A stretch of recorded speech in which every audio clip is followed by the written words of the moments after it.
The 417Gamers is a group of board, tabletop, and card gamers in the 417 area code. This is the podcast.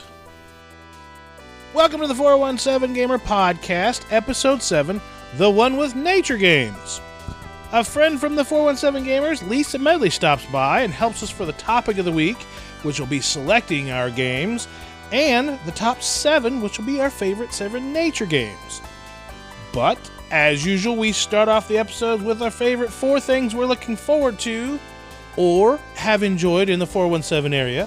So without further ado, let's get into the 417 Gamer Podcast. Welcome to the 417 Gamer Podcast. My name's Rick. And I'm Andrea. So we start off with 4 things we've either enjoyed in the 417 area or things we're looking forward to. Well, I know I have enjoyed Pi Day at Metagames. Pi Day turned out... It was far exceeded my expectations. I knew it was going to turn out well. Catherine bakes some amazing foods every time. So the pies were going to be awesome.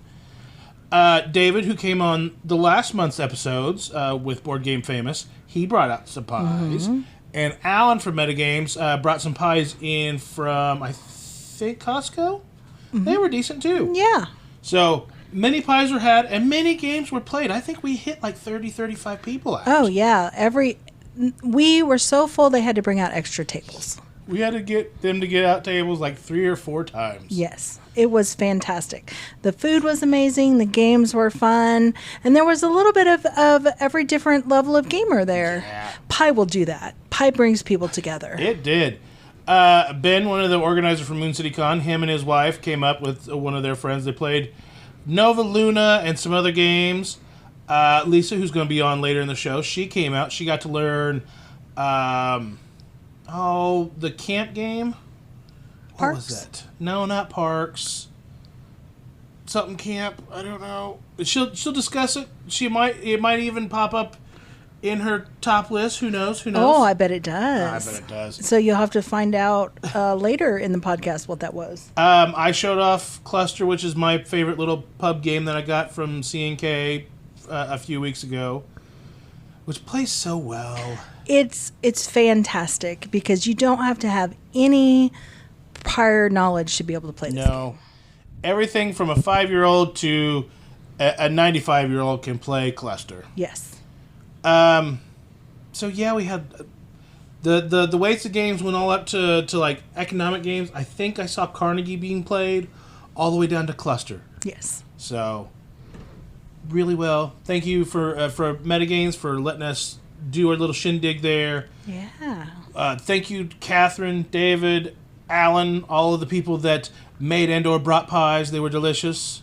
I put a few of them in my stomach. But yeah. Something I'm looking forward to is our next game day, which will be Sunday game day at Great Escape Beer Works. This is on Lone Pine. This will happen. I had this up too, and then I closed it. Would I do that? It's this coming Sunday. No. It is a few Sundays from now. It is the 23rd. Sunday the 23rd at noon to 4. April 23rd. April 23rd. Sure. Yeah, we'll say that. We're going to come out there, maybe find a new drink that we haven't had before. Yeah. Have some people out, play some games, advertise for Moon City Con, do all the things. I really enjoy our game days that we have at the local pubs because they're so much more laid back. Yeah. Really laid back. They have nice tables, good chairs, and we bring out a nice variety of games. Mm-hmm.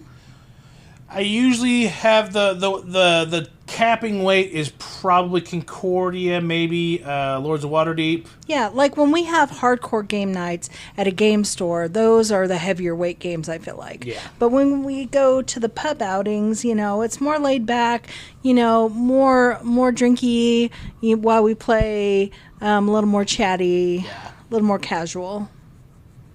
So, that's that. You have something else you're looking forward to. I'm looking forward to OzCon, which if you've never been is in West Plains, Missouri. OzCon is Ozarks Gaming Convention. It is April 28th through the 30th at the Civic Center in West Plains, Missouri. It is, gosh, I don't know what year it is for them, but they've been doing this for years. I'm going to say maybe 15 Somewhere around there. years. It's a little bit of everything. It's not just a gaming convention.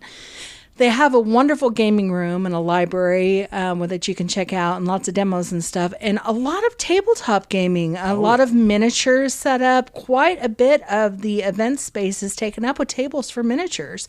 I was surprised. Oh, yeah. Probably almost as much room as they have reserved for the vendors.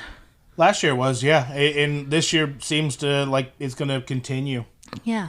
We taught games in their quieter room, and we also taught some out on the floor last year. Yeah. So we're going to go out there and go wherever they'd like us to go, teach some games, have some fun. And yeah, it looks like they're having a Star Wars Legion tournament. yeah. And the Nerd Informants are going to be there, of course. Yeah, we're going to try and corral them into a game. Lots of celebrity guests and cosplayers, as you can imagine. But yeah, every year that we go to OzCon, I have just a wonderful time. It's a nice laid-back con. Yeah. Go around, enjoy the things, peek at stuff. They've got some panels, which are really nice, but it doesn't feel like you have to commit to anything and fear missing out on something else. Right. And I think they're really inviting. You know, the miniatures guys can sometimes be kind of gatekeeper-ish, but at OzCon, a lot of times they'll, say, hey, yeah, this is how this works. This is what this does. Yeah, you can just walk up to a table and ask, hey. They're pretty nice, they're inviting. It's like they want more people to play the games with them, so they have more people to play with. Absolutely. That also happens when you go back to the quiet room and ask a question on RPGs. They'll take a second to talk to you, and they do want to play their game by all means. But it seems like they're more inviting, more open to newer players. Absolutely. So I'm also looking forward to just playing more games. And I know this is a cop-out, but our year so far, we started strong, and then life caught up to us, and we haven't gotten a game as much as we wanted to. I made a New Year's resolution that's bite me in the butt, that I couldn't buy any new games unless they were already pre-ordered or kickstarted until we play our unplayed shelf down to single digits. Yes. Well, like January, we got like 9 games. February, we got like 4 or 5 games. March, we got 1. Yeah. And it's just, life happens, and you have to roll with it. But here in April, we're going to calm down a little bit. And April showers, bring your Mayflowers. We are absolutely going to sit down in our front room while it's raining, and we're going to play some games. Absolutely. Because we have a lot to catch up on. If not, some of them play solo, and I'll play by myself if I have to. No, it won't be that bad. No, we'll play some games. But also, get the house straightened back up and have some people over again. It's been a while. It's been a while, and we miss our friends coming over playing games with us. Yeah. But that's what we're enjoying or have enjoyed in the 417 area. So let's go on to the topic of the week, which is going to be how we pick out our games. And we're going to be joined with our special guest, Lisa. So we'll see you there. Hey guys, Moon City Con is right around the corner. We have announced so many play-to-win door prizes. Events are being scheduled right now by the people that already got their badges. You better get your badges now. The poker tournament is going. The pitch card tournament, those tickets are going. There's a game of the brand new Splotter Horseless Carriage going there. Get your tickets at mooncitycon.com. Quick little editor note. There seemed to be a little bit of a interference or distortion that was happening on one of the mics. We're definitely going to go through and figure out which mic's doing that and replace it. Let's get back on the show. Welcome to the 417 Gamer Podcast. The topic of the week, we're talking about how we select our games, how we go play our games. Why do we select our games? There's some Thursdays we kind of don't. But, Lisa, put you on the spot. How do you select the games you want to play? Well, it kind of depends on my situation, where I am, and who I'm playing with. Because if people are coming to my house, they probably don't have games of their own. And I've just conned them into coming out here and having a game day with me. And they will pretty much play whatever. So most of my friends that would come out here and play are not real heavy gamers. So kind of fun, easy games to, like, my brother got me started with Splendor, and I love Splendor. So I feel like that's a really easy one to teach and a good one to start with. I also really like Century, the Golem edition. It's kind of got a Splendor mechanic too. So, I try to get games like that are kind of easy for them to play and good gateway games. I wouldn't try to play Terraforming Mars with that group because they would just look at that and like, yeah, I'm going to do something else far away from here. But going to, like, I take a ridiculous amount of games everywhere I go that often don't get played, but I always like to have them with me just in case. But still, I do kind of easier games. Like, Space Park is a great game to be able to take places like that to teach really quickly. Yeah. But, like, last weekend, I went to my brother's house and got to play Frosthaven for the first time. So how's that? It was great. It was great. I mean, at first, I watched a video. Well, I watched part of a video because there are no short videos about Frosthaven. So I watched about 20 minutes, and then I asked him, my brother said, so which character do you think I'll be playing? He said, look up the Drifter. It's like, okay. So I watched another 20 minutes of Drifter play, and they were talking about the scripts and the cards and all this, which I didn't know. But then when I got there to play the game, I had at least a little bit of that in my mind. And then they were super patient teachers, so that helped a lot. And I really am willing to play almost anything, anytime, anywhere. Yeah. Andrea? Well, like you're saying, for me, it's very dependent on who I'm playing with. I'm very lucky in that there are very few games that Rick doesn't already know how to play. So if I show any interest in something, he can teach me how. Or he'll watch the video and then tell me the condensed idiot version of the 20-minute video. Yeah, that helps so much. Oh, yeah. There are those memes that say, there are people who read every word of the rule book and those who are just like, I'll figure it out as I go along. I'm lucky that Rick read the rules and we'll figure it out as I go along. Usually. But yeah, it's very dependent on who I play with. And then very lucky in that our 417 Gamer group has a giant diversity of levels of players, from the introductory level players to the very hardcore gamers. And I have a great opportunity of people that are so patient with the teaching that if I see a hard level game, I see Catherine bring out Foundations of Rome and I'm like, oh, that looks so beautiful. I'd love to learn to play it. She's like, well, come sit down. I'll teach you. And some of them aren't as hard as I thought they were going to be. Yeah, they I'm look like, super intimidating. Yeah. And then, but a good teacher makes it so much more accessible. Absolutely.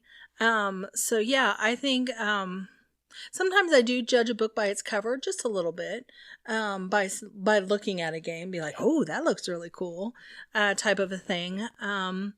But I do find myself very lucky in that I have such a great circle of friends and opportunity to be able to play so many different levels of games, types of games, Euros, American, sci-fi, fantasy, which is what I tend to gravitate to. But I have found several of the other types of games that I like, Terraforming Mars. I drowned the first time I ever played it, but I enjoyed it so much. I'm like, I'm going to learn how to play this game and I'm going to learn it well. And I did. So downloaded it on her phone and 100 games later. Yeah, I didn't realize there was an app for it until listening to one of you guys' podcasts. Yeah. And I was like, oh boy, that's going to cost me.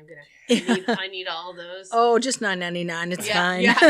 What's another $10? I know, between Kindle and Google Play, it's bad. Yeah. But I did find that very helpful in like Ark Nova. I don't think I would have enjoyed Ark Nova nearly as much as I did if I hadn't already understood that type of gameplay going into it already. Yeah, they really do build on build on each other. Yeah.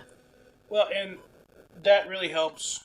So whenever I'm selecting the game, very people dependent, very much where we're playing too. The game store, I know on Thursday nights we've got 3 to 4 hours. So I'm selecting a game that's probably around 90 minutes or 2 games around that. Because I'd like to get 2 games if we can. Yeah. And then I also try and build my bag with both gateways and some medium weights. Because I never know what we're going to encounter on a Thursday night. Some nights we'll hit 30 people, and we'll have several tables to where I can dictate, this is my table, this is what we're playing. And then some nights it's a little bit lighter, and we might have some new people come out. And I absolutely love new people coming out. So I'll pull out one of the lighter games, whether it's... Now it's Marvel Splendor. I prefer Marvel Splendor over Splendor any day now. Same. I like Sentry. It goes a little bit long for newer players. But the Ticket to Rides, the Quacks of Quedlinburgs, Karuba is excellent. It is excellent. Yeah, but my friend Jeff and Julie introduced me to Karuba, and it's that bingo mechanic makes it really easy to teach and learn. And Or even your cooperatives, your Pandemics, Horrifieds, all those are great to bring a newbie into. But I really like the economic and the worker placement. Worker placement is one of my favorite mechanics, period. Yeah. We just watched Dungeons and Dragons, and I really, really want to play, Lords of Waterdeep. Really bad. We probably will play it tonight when we get home, and we got to clean that table. Yeah. But, and it also depends. We're going to have a game day at Great Escape Beer Works in Springfield. We're going to try and bring some of since it's going to be the day after Earth Day, we're going to try and bring the Cascadia, Savannah Parks, not Arc Nova. That's a bit too long and too big of a table hog for that place. But probably Hive, stuff like that. And then we'll probably still bring the gateways. And maybe even a party game along the lines of maybe Wits and Wagers. Or the one that we've been playing the heck out of lately is Cluster. Cluster's from the 5-year-old to the 85-year-old. Cluster's just fine. It's a pub table game. You put a little rope ring on the table, and then you're putting these magnets out, and it's first person to run out of their magnets. Or you can try and play it cooperatively and just try and put all 24 magnets in the ring. Yeah. We were at my brother's house, and he had some friends. They had a little 5-year-old, and he was bored. So I opened Cluster, and I'm like, so you're going to put the magnets down, but don't let them touch or they'll stick together. And he was so cute because he was trying to hold 3 or 4 magnets on his hand. And every time he'd sit one down, it would get yoinked back up into his hand because it'd stick to the ones that are in his hand. And he just couldn't understand. It was so cute. But yeah, that was a great buy. I really, really enjoyed that purchase. And then that also differs for when we have people over to our house. Mm-hmm. If it's a game day or a game night at our house, then I'm going to pick something that I have designed to play. A lot of times, it's something that the other people have not played before. Yeah. So I've either read the rule book or more than likely watched 2 or 3 videos and fell asleep through the first one. And I'm ready to teach those people.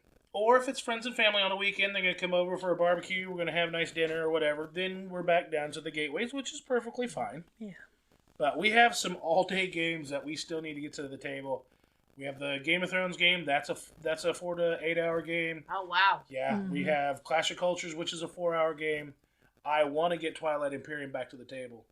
Back in 2020, I think, I put that on my 10 for 10. Or no, it was the year before lockdown, so it would have been 2019 year. Whatever, the year before lockdown, I had the TI-4 for my 10 for 10, got it played, and I think I've played it once since then. I really want to play it. Yeah. But that's another one that's a 4 to 6 hour game. And it's one that's slightly too big for our table at home, so we have to find a bigger table whether we go to the game store, or eventually we'll break down, I'll drag us to 417 Tap House and play on their big tables. Yeah. So that's kind of how we select games. Mm-hmm. Do you try and pick your game sometimes and then invite your peoples? Yeah, absolutely. Or do you invite the peoples first, find out who's going to show up, and then pick the game? Well, it's the getting the peoples together is the hardest part. Yeah, of course, yeah. So, I like to do it both ways. One way, like with my husband, we play a lot. Obviously, it's just 2-player games. So, on my table, I had them all circled like a halo of 2-player games. Mm-hmm. So he likes to play. He does not like to keep learning new games. He wants to just play games he already knows. And I'm like, but this one's shiny. Look at this one. Let me show you this one. He's like, I just want to play something. And then we have to relearn them every time we play them because there's so much time in between. But I just let him, I haloed him around and say, all right, which do you want to play? He's like, I guess that one. I was like, okay, good. So, that works too. So getting people together, like I said, I'll play anything. But if I can get a group together, then I will totally, figure out what I think they would be most apt to be able to understand easiest. Sure. Or theme wise to like. Yeah. And then we're getting into the convention season. Going to a convention, I don't make any plans. I fly by the seat of my pants and see what people are playing. I go to the play and win room, the library room, see what tournaments are going. We played that Outback tournament. That was fun, and I actually didn't really care, but Andrew really wanted to play it. It was way more fun than I thought it was going to be. We played a Kid in a Shuffle there. We played a ton of games. We played with friends that we knew. We played with people we'd never met. We played, what's the Fister game? Boone Lake. Played Boone Lake late at night when we were probably ready to go to bed. But a guy had it set up, and he's like, I just learned this, and I think I can teach it. And like, we were dying to play it once. So we got that played, and we're like, that's really good. But I had bought it because it's Alexander Pfister. He's the one that designed Great Western Trail and several other games that we already liked. And Boone Lake was already in shrink on our shelf, and I was like, it'd be nice to play it before I open it. And it's still not open, and I don't know that it's going to open. Yeah. So what is play at the convention was play to win, you said? Yep. So play to win is games in a separate section of the library. You check them out. You go play them with some friends. And then at Moon City Con, you'll have a little piece of paper.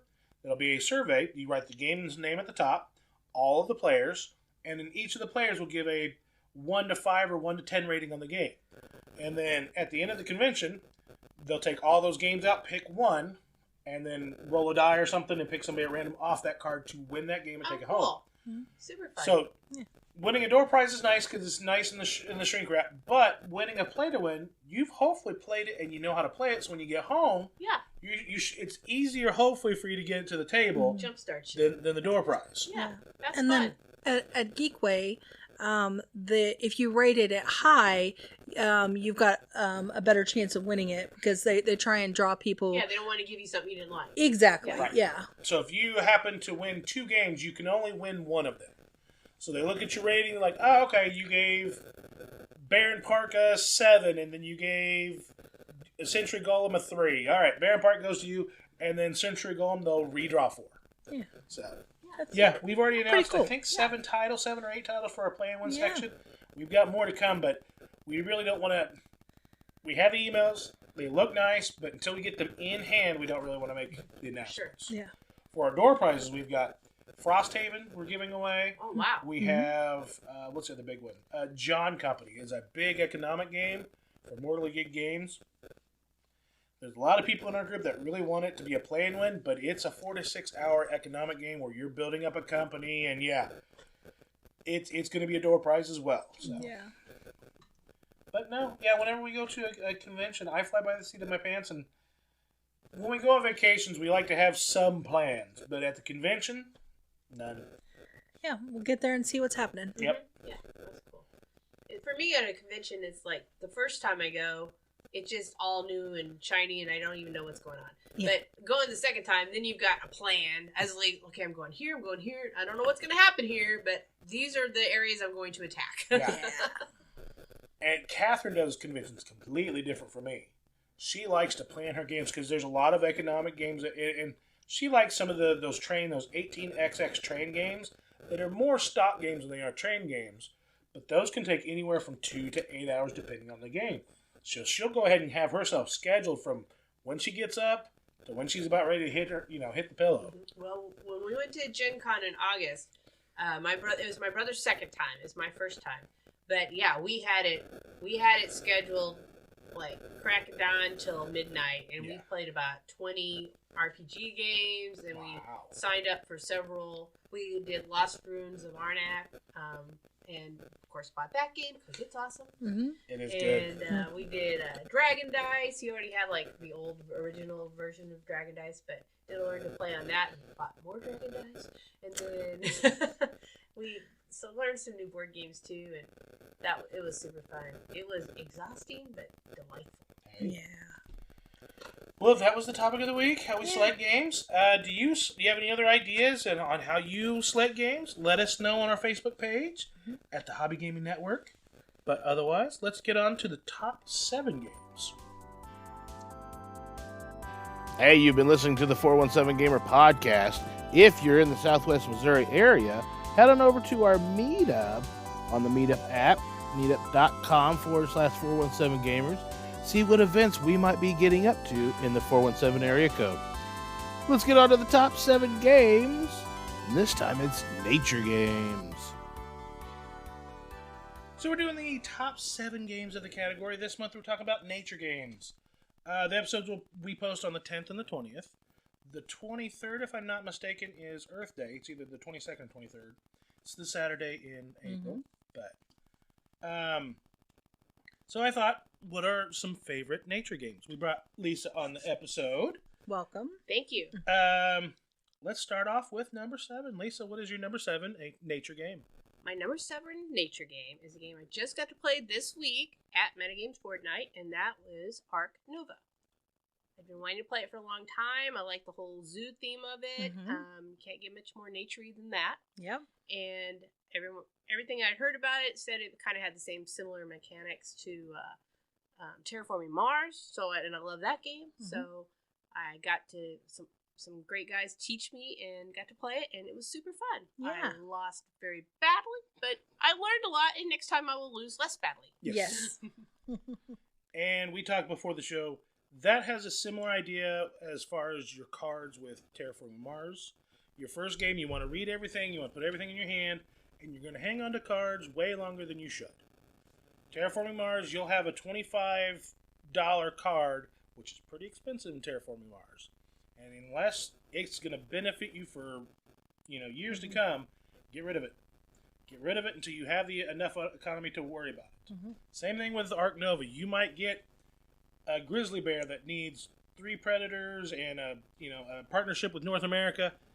It's going to take you so long to build up to that card. Get rid of it. Get some other stuff so you can get your economy going. But it takes that first game for you to learn that. Yes, exactly. And I have learned very quickly a strategy I shall implement in the next time I play it. Petting zoo seems like a throwaway thing, and like, oh, why would I care about putting goats and chickens in a petting zoo? Well, that card exponentially grows points for the more animals you put in your petting zoo. That's a very good card. So next time, if I come across a petting zoo, I am going to make that happen. There you go. Yep. Yeah. Andrea, what was our number 7? Our number 7 was Hive. So Hive is designed by John Yanni. It came out in 2000. It's been around for a while. Our version that we have at home is Hive Pocket, but nice chunky little tiles. You put them together and they connect together to make a hive. The game goes along and you're either putting out a bug or you're moving a bug. You can never break the hive, but the rules of the game is you're trying to move the bugs around to get your opponent's queen surrounded, either by you or by their own fault. So each bug has a different movement. Grasshoppers jump over the pile. Your beetle can crawl over. The fly can just move around into another spot. The ant crawls 3 spaces. The spider crawls 8. Very nice game, especially outdoors. There's not too many games, especially in the Ozarks, with as much wind as we can get, that you could just play out on the porch. Hive is definitely one of them. They're nice, big, chunky tiles. There's no cards, and you're just moving your tiles around. And, like, is it the beetle that crawls up over the other tiles and can sit on top of other tiles? So you can't move one that's got a beetle sitting on top of it. So it's really, it's almost got a little bit of chess in it because you've got to predict the next move, and every piece has a different movement that they can take. So I really enjoyed it. Yeah. What was the Star Trek chess game that they played? The 3D? 3D, yeah. That's kind of what it reminds me of. Yeah, that's good. Lisa, your number 6. My number 6 was Hive. Hey. Oh, yeah. So I am not good at that game. I'm getting ready to. I've had it out on the coffee table downstairs to try to teach my husband how to play. He'll beat me immediately. He'll catch on really quickly. But like you said, it's a great game, real portable game that you could just take to the bar, take outdoors, play wherever you are. So it's fun. Yeah. Our number 6 is Everdale. Designed by James A. Wilson, published by Starling Games, came out in 2018. This is a card drafting, resource management game where you're building your own little town of critters. Really fun, really cute.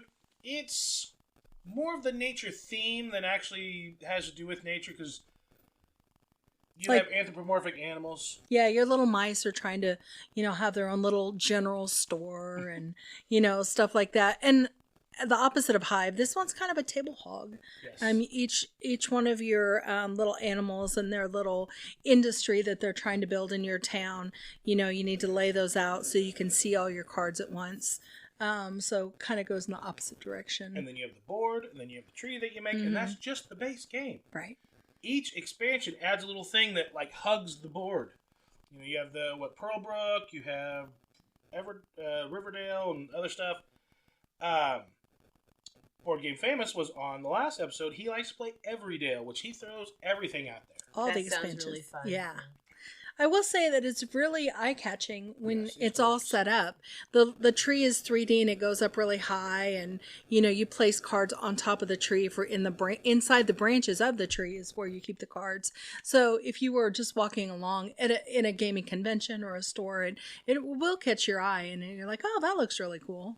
Yeah, it sounds really fun. It's been on my list for a long. It's in my collection. Has not been learned and played yet. Yeah. The library I saw is going to have a learn to play in May, so I'm going to try to go. Yep. Wonderful. Brings us to number 5. Lisa, what's your number 5? Number 5 is Trekking the World, which has been in my collection for quite a while. I had not played it until this week. I finally got to play it. And it's super fun. Again, I am not really good at any of these games, but I love playing them. I like the whole theme. You have the whole map of the world, and you're picking up cubes, resource cubes, to buy cards like Vamp Park, and they have victory points on them. You get points for picking up the cubes. So it's a resource management kind of game. And it's been really fun so far. It's an attractive game to play. I like all the bits and bobbles of it. Andrea, what's our number 5? Our number 5 is Ark Nova. Matthias Wiggy just came out. Yeah. Last year in the States, 2021 was its official release. Yeah. We got this when we got to the table. We wanted to play it every single time. Yeah. I feel like every time we play it, it's a different game. Yes. Because there are so many different paths to victory. There's different partnerships that you can, with the different countries. And, every time yours is going to be completely different. Well, and I always thought to just ignore the conservation projects early because it takes a while to get to them. But we opened a game and I had 2 Return to the Wilderness conservation projects. And I had the animals that could do it. They were smaller animals, but it was going to be conservation points. And that conservation track, those first 4 bumps can get you your extra worker and your extra... What's the other extra? Flip your card over to your extra card. Upgrade. And flipping those cards, because you get 4 card upgrades by moving around the tracks. And I think there is either 1 or 2 animals that can get you a card, but if you miss one of your card flips for another bonus, it's really hard because towards the end game, if you don't have those upgraded cards, you're really not maximizing your points. Yeah, and that was a mistake I made, is I was not moving at all on the conservation track. So about 2/3 through the game, I was like, I realized, I can upgrade my card if I get to there, and I can get another worker if I get to there. So I was really working hard just to concentrate on the conservation track to get those little extras. But those are just things you kind of gotta play to figure out. So, yeah, absolutely. That brings us to number 4. My number 4 is Terraforming Mars. Ooh. Yes, and Rick and Andrea were my teachers for Terraforming Mars. So that was one of the first games I learned when I started going into metagames. Yeah. And I love it. It is a little overwhelming when you first play, if you haven't played a big, complicated game like that. But man, once you've completed a game, it's like, I can play anything now. Yeah. Mm-hmm. So it's great. I've played it several times. My brother and I have played it just 2-player several times together. And we have you played drafting? The Ares game? No, just the drafting mechanic. No, so I guess instead not. of each of you just getting your 4 cards, take one card and pass it back and forth. That way, somebody's not just getting a horrible hand. Oh, that's a good idea. You each get to see, a lot of people will play with the drafting mechanic. Okay. Plus, when you get that initial 10 cards, 2 apiece, draft back and forth. A lot of people like doing that instead of, somebody being handed a great hand, somebody handing crap. Yeah, and then it's not so just randomized. Exactly. Yeah. That's a good idea. A little more agency in the cards. Yeah, and that would probably make it a lot better for 2 players, too. For 2 players, one player's not just getting crushed because of the luck of the draw. Yeah, it adds about 30 minutes to the game, but I think we enjoy it. Yeah. Well, we like playing long games, so that's not a problem. Yeah. And both Terraforming Mars and Ark Nova are longer games. You're talking several hours. Yep. But I have yet to get halfway through either of the games and be like, I'm tired of this. Yeah, no, I've never. The not time at just all. flies by. It does. I'm really always does. shocked. I'm like, oh my gosh, we've been here 4 hours? Yeah, it didn't seem like it at all. Didn't seem like it at all. Yeah. It's crazy. I like the whole theme of it, and I think the board's beautiful. And of course, that's one of those games that I immediately started thinking, I bet there's some upgrades on Etsy. It's like, I shouldn't look at those. There's a lot of upgrades. There is. And if you have some friends with 3D printers, they can 3D print you some tiles. Yes. There's some really beautiful stuff out there. So, our number 4 is Savannah Park. This is by Capstone Games. I forget who the designer is. Mm-hmm. We played this at Geekway last year. And of all the games we played, I think that was the one game that we decided that, yes, this is going in our collection. We played... No question. We played some heavy games like Boom Lake, and we played some really light games like The Living Forest and Four Gardens. But Savannah Park, you are managing your own Savannah Park. Mm-hmm. Yeah. Brush fires have erupted. Each tile has 1, 2, or 3 animals on them, except for one tile has all 6 of the animals. So... everybody has to move their animals around because of the brush fires. But each turn, somebody is the active player. They decide what tile they're moving. They show it, and everybody has to move exactly that tile to another spot on the board. They flip it over, and that tile is exhausted. Every tile will be moved exactly once. And then at the end of the game, you have a single fire. Any solitary animals on a tile will run away from the single fire, so you don't want to put them there. You have a double fire. Any tile with 2 animals, whether they're the same or different, will run away from the 2 fire, and then the 3 fire. Any trio of animals will run away to the 3 fire. After that, you tally up your score, which is your best grouping of animals, multiplied how many watering holes are depicted on those tiles. Mm-hmm. It's really cool. It's got the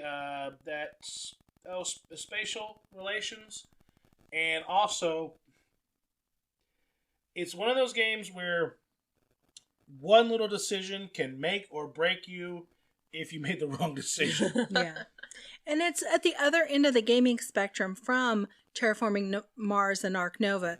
There are a very small number of people we can play those type of games with. Mm-hmm. Savannah Park, any one of our friends or family we can play this game with, and which is rare, and that the heavier gamers will still enjoy it. Like, we still enjoy it. And we knew the first time we played it, we're like, oh, this is something we can play with everybody, and we still really enjoyed it.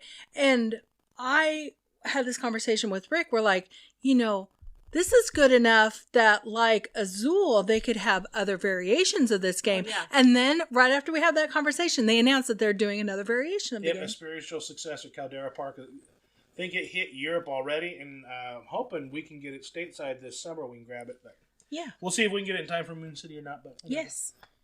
Number 3. My number 3 is Space Park. So Keystone Games, the makers of the game Parks, also has Space Park. Oh. And it's a super fun theme. I love the artwork on it. I'm going to get it down here so you can see it. It's the same artist as paperback and hardback. Yeah, the artwork is that's beautiful. Just amazing. And you have, I think it's 6 cards, I think, that you randomize kind of your board. And there's just amazing game components in it. You have these rocket ships that you're moving around, and you have a little rover that moves around. And you talked about wanting upgrades, so I went on Etsy to see if they had an upgrade of the little cardboard rover, and they didn't have one. But I do have a friend with a 3D printer, so I've tasked him with making me a rover. So that would be great. I hope that at some point he can. It's just a really easy, friendly game that you can teach really quickly, and it's just really fun to play. We got that at Gen Con, and the game maker, Henry Audubon, was there, and he signed my copy. Oh, wow. How cool is that? That is real cool. Yeah, so Very it's just nice. a really fun game. We've played it several times, and it's a good 2-player game, but it plays up to, I think, 4. Yeah, 1 to 4. That is really cool. Yeah. Andrea, what is our number 3? Our number 3 is Arboretum. Another game where the artwork is really, really nice. Yes. And there's 2 different artworks. We have the old Z-Man game where the numbers and the text is a little darker. The Renegade Games has artwork that's a little bit it's brighter and it pops. When you're making your little tree grow, your arboretum, you want to look across the table and see what people are building. But with the darker art that we have, your left and right neighbors not so bad. Across the table, they're in the back. A little harder to see what kind. And it's 100% cards. It's just a card game where you're building, you're trying to make little groves of same species of trees. And each card has a different numerical value, and you're trying to make runs, numerical runs, as well as same species of tree. Okay. And the trees are just really pretty. You know, you've got the oaks, which are, you know, the deep reds and golds, and your maples. Dogwoods with its flowers. And are you just drawing randomly from decks, or is it a go fish kind of thing? So it's you have the main deck anybody can draw from, and then everybody has their own discard pile that is face up.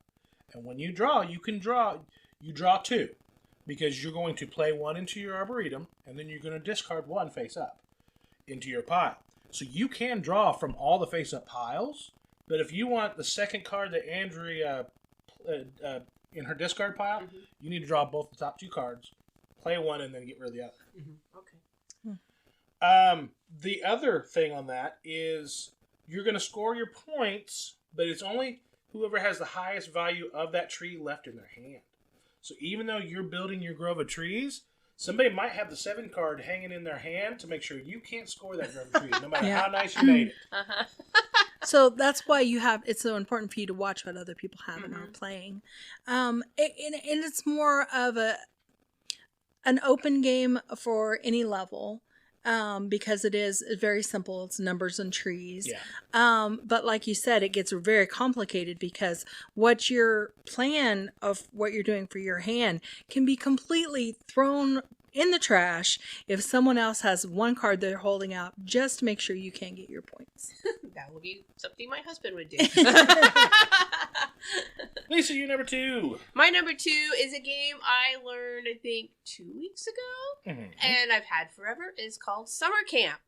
Summer Camp is obviously it's by Buffalo Games, and it's a theme about summer camp. So you have it's a racing game, and it's kind of a resource collecting game. Also, it's around the lines of Dominion. So it's a card deck building game, but with a racing theme also. So I played with just 2-player, and so you have 3 tracks, and you lay out 9 tile cards, and they all have like a different little bit of a different track on them. And so you got 3 tracks that you're going, and we played with the base deck, with the camping, with the outdoor activities, and with water sports. I think there's 6 or 8 decks. Another one was arts and crafts, friendship, but that was their starter, what they suggested to start with. Right. And so you move your meeples, your hikers, across the track, and the first person to get all 3 of their meeples across all 3 tracks gets a participation badge worth like 12 victory points. And then if you get all 3 of them first past the next bridge, you get another one. At the end of each track, if you get your meeple to the end of the track before anybody else, you get another victory point badge. So you're earning badges, you're earning snack bars, which are energy in the game. And then playing the cards is very much like Dominion, where one action will trigger you to get to do other actions. Right. And so I loved that element because Dominion was one of the gateway games that my brother used to con me into board gaming years ago. And it totally worked. So love it. I like those mechanics a lot, and I just love the theme. One of the cards is your s'mores card, which gives you energy. And it's just super fun theme. And it was easy to learn. Good. Yeah. Our number 2 is Wingspan. Mm-hmm. This is designed by Elizabeth Hardgrave, and it was published by Stonemaier Games. This game, somebody challenged Jamie Stegmaier, kind of said that there's not enough female designers, and he said he agreed. So he tried to get back behind designers, artists, so Beth Sobel's got art on this, and try to empower as many women to put on a game, to put it out, and this game is fantastic. It has some card drafting, resource management, and some engine building. So you are basically operating 3 different kind of preserves, H preserves. Mm-hmm. They're not aviaries. What are they? Well, they're different environment types. You've got like the woodlands, or the swamps and waters, or the dry plains. Yeah. And you're putting birds down, but each bird has different food that it wants to eat, and then it has a power when you activate that row. Each row helps you get a thing. So whenever you activate the forest, you get resources, food. Then you go down and you activate every bird that you've put in the forest. And then if you want to lay eggs, you go to the plains, lay eggs on all the cards, as many as you can. Activate those birds, and then the last one is how you get more cards, the waterlands, the wetlands. The birds have really cool powers. Sometimes they're getting you more resources, sometimes they're predatory. So like if you have a hawk or an eagle, you get to go look at the deck, flip it over. If it's small enough, you tuck it under your bird for points, because your bird just ate that. Yeah. Then you have some birds that are scavengers, like turkey, vultures, and stuff like that.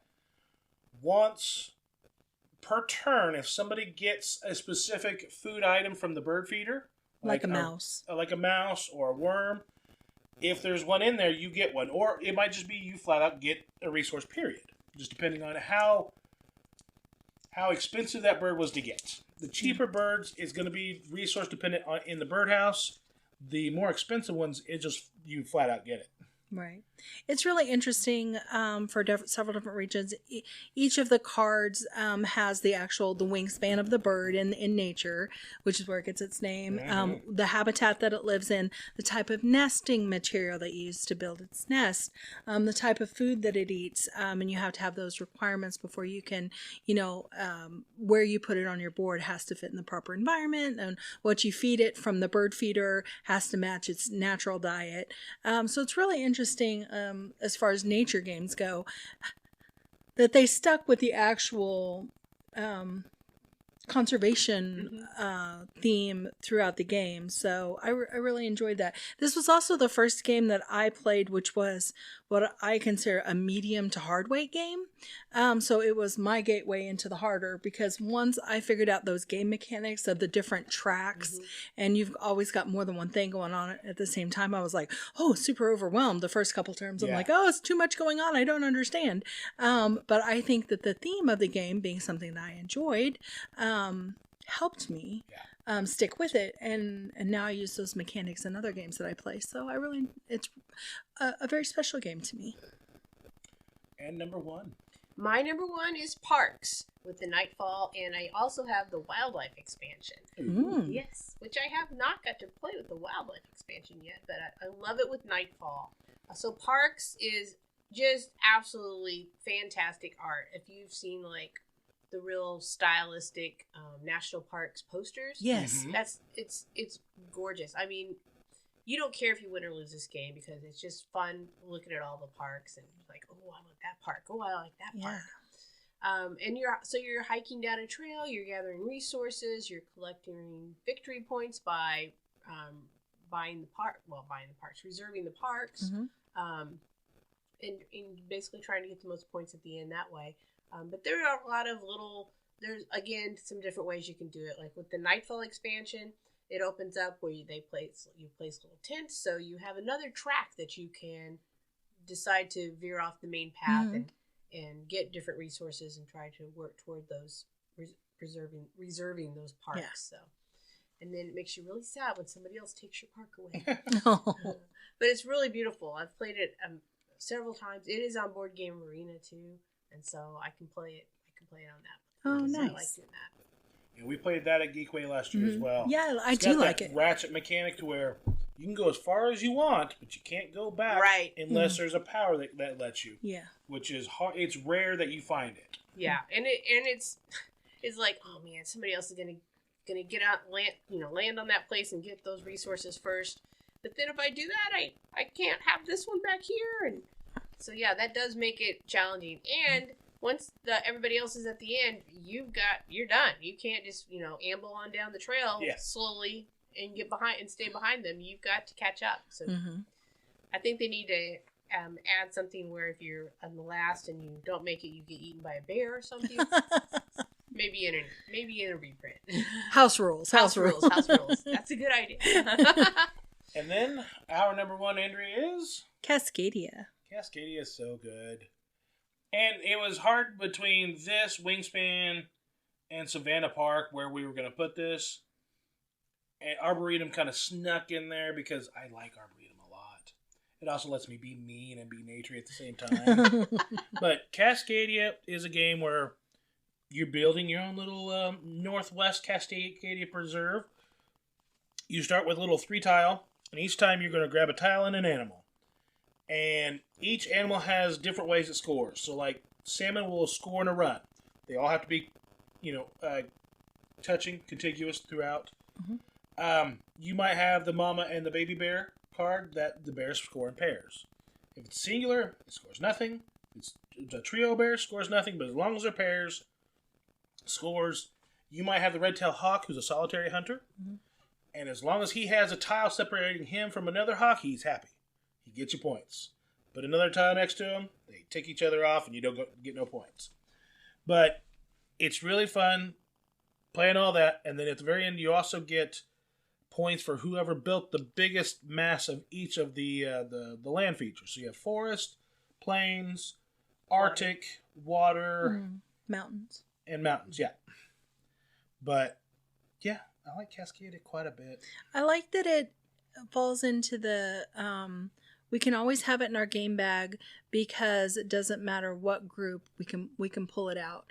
Even for gateway gamers, it's simple enough that we can teach it fairly easily, but there's so many different paths to victory with different points that the heavier gamers still enjoy the puzzle aspect of it and can just try and squeeze every little last point out of it that you can.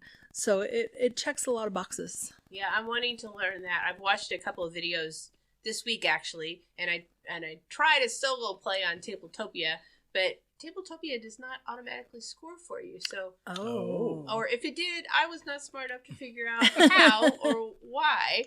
And so I was like, well, I did this thing, but I don't know if I did it right, and I have no idea how much my score is. So I need some help with that. But it looks beautiful and easy to understand how to play it. Yes. So, yeah, I'm looking forward to that one. Well, that was our top 7 nature games for the 417 Gamer podcast. But before we're out of here, Lisa, you're a writer. Where do people find your works? Oh, well, I have 9 books on Amazon. And Google Lisa Medley, and they will all come up. They were dark fantasy, paranormal romance, sci-fi, adventure. There are some sexy times in most of them, so if you don't like that, you can skip it. If you do like it, you can read it twice. It's just up to you. Fair enough. We'll make sure we put some links in the show notes. But thank you very much for coming on. Thanks for having me. My pleasure. And we'll see you in the next cast. Goodbye. Bye. The 417 Gamer podcast is recorded and produced by Rick Bagwell and Andrea Smith. We want to thank special guest Lisa Medley for coming on.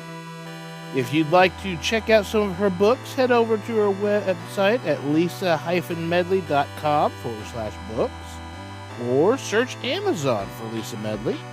And she also has an Instagram at lisa.medley. Our music was made by Origami Replica. That is our intro music, Kind Gentle Beautiful Person, and our outro music, Making Up for Lost Time.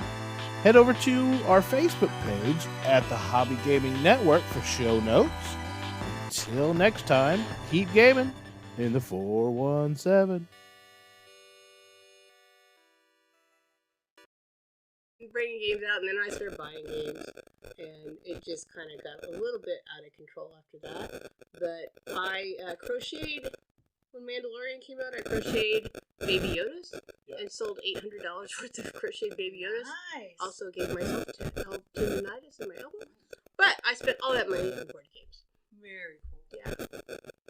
So now my mission is to con people into playing them. So that's the hard part.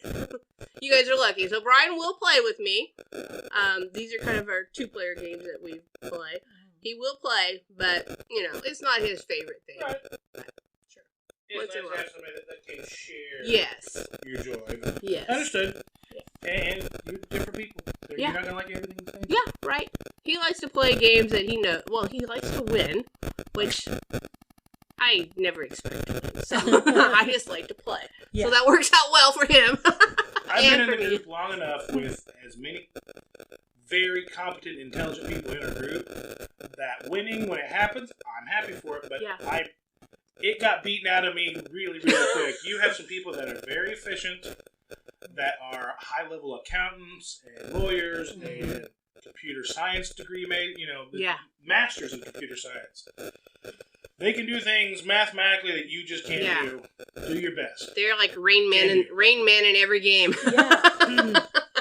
I always say if I can come in second, if I play with Catherine, I feel like I won. So I met Catherine at game night. Somebody said, "Hey, Catherine." It's like, "Wait, are you Catherine of the Cookie?" And she said, "Yes." Oh, that's great. Yeah, she's. Ivy, pull your mic a little further your way. No, she's just got that very analytical mind. Oh yeah. She can see. In the movies, you see through the character. They can see 3 steps ahead and everything. Yeah. I feel like in her head, that's what's happening. Yeah. And she's like 3 steps ahead, and I'm like, what were my options? Yeah. Again? How many moves where's the play card? Right. Yeah. And she's thinking you're going to make the good play, and then when you make the bad play, she's like, that was a dumb move. I've got to redo this math. No, Catherine is very good at figuring out, especially new games, an efficient pathway to points. Yeah. And whether her favorite are hidden points. She can find an efficient way to rat hole a whole bunch of hidden points. She can let the board, she can not, pose herself as not a threat, and then come behind and steal the victory from something. Like when you have an objective card that you don't have to show somebody. Yep. I actually won Lords of Waterdeep I got the one where the skulls gave you, the more skulls you had, the more points you had at the end. So everybody's like, oh, you have a lot of skulls. Like, yeah, it's gonna be bad. And then at the end, I was like, yes! Very nice. I'll probably never get that card again, but that was very satisfying. Hell yeah. I went a little too skullduggery with that card and like offset my points too much. Oh no. Yeah. I really liked that game though, but it wasn't too long after Mike started bringing those games out, and then I thought, I'd like to play a game of Dungeons and Dragons. I'd like to see what it's all about and everything. So he's like, "Well, I'm not going to play Dungeons and Dragons with you, but I'll play Pathfinder with you, which is almost the exact same thing." Okay. Yeah. And then I played and got to make. He helped me. I mean, it took 2 hours to make my character, which I could have never done by myself. And so we played. I was like, "Man, this is really fun." He's like, "Yeah." I was like, "So you've basically been grooming me with Munchkin Zombie, all these games. You've been grooming me for this all these years." And then we went to Gen Con last August. Oh, that's great. Yeah, and played about 20 hours of RPGs and board games, and it was super fun. Yeah, we'll be up at Geekway in May playing I just Googled that because you guys were all talking about it on all the podcasts and stuff, and it's basically their Moon City then. Oh, yeah. Yeah. But bigger. Way bigger. I think theirs can max out at either 2,000 or 3,000 people. Oh, wow. Ours is going to max out at like 2 to 250 people. If we're lucky. Well, I'm going to try to go. It's the weekend after Brian's birthday, so I was like, okay, we don't have anything planned before your birthday or the weekend after your birthday, so pick one of those if you want to do something, because the weekend of your birthday, I'm going to go to Moon City. So. Yeah, that sounds fun. I'd like to go up there sometime, too.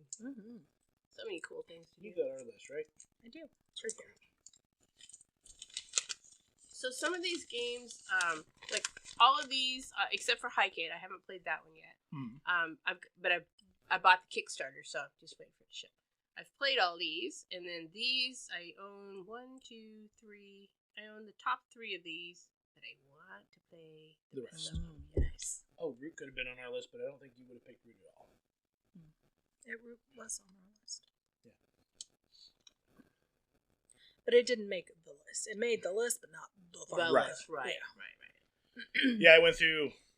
I keep track of my plays, and I keep track of a good chunk of her plays, and I went through all of the nature-y games that she had played in my things, and I think it was like 30 some odd games. And we made a list from that. Yeah.